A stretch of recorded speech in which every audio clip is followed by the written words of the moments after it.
Bonjour, aujourd'hui dans cette vidéo on va créer cette pièce.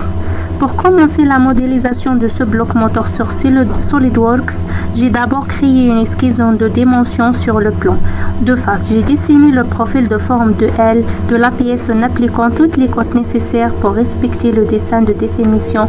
Une fois l'esquisse totalement contrainte, j'ai utilisé la fonction de bossage extrudé pour lui donner son volume initial. Ensuite, je lui passé à la création des formes internes. J'ai réalisé un enlèvement de matière extrudée pour former le grand alésage cylindrique central qui servira le logement principal pour le piston, tout en intégrant la rainure de guidage située juste en dessus. Pour la partie fixation, j'ai utilisé l'assistance pour le perçage afin d'implanter avec précision les trous taraudés sur la face supérieure ainsi que le perçage des bouchons sur le côté pour assurer les fonctions d'assemblage ou de passage de fluide.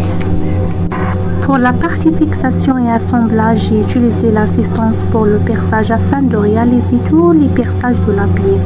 J'ai commencé par implanter les trous supérieurs sur la face plane, puis j'ai enchaîné avec la création de tous les autres trous de positionnement et de lubrification, notamment le perçage des bouchons sur la face latérale ainsi que les petits trous de fixation situés à l'avant.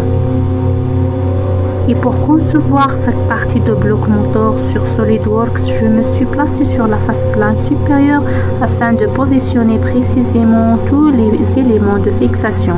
J'ai d'abord ouvert une esquisse pour implanter les trous supérieurs en utilisant des lignes de construction et des relations géométriques pour garantir leur parfaite symétrie et leur alignement. Une fois ces repères fixés, j'ai utilisé l'assistance pour le perçage afin de générer les trous supérieurs verticaux essentiels pour l'assemblage de la culasse.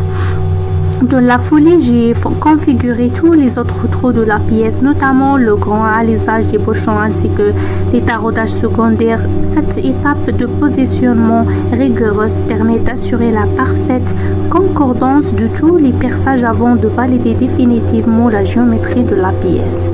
J'ai appliqué aussi des congés et des chanfreins sur les arrêts pour casser les angles bifs et éviter les concentrations de contraintes mécaniques.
Après avoir validé l'esquisse de positionnement, j'ai généré les trous supérieurs ainsi que les autres trous, les autres perçages de fixation. Ensuite, je suis passé à l'étape suivante pour couper la pièce, d'effectuer le lavement de matière afin d'ajuster sa forme finale et créer les ouvertures nécessaires. Pour terminer, j'ai appliqué des derniers congés de raccordement pour la finition, ce qui me permet de finaliser ma pièce et de clôturer ma vidéo avec un bloc moteur parfaitement modélisé.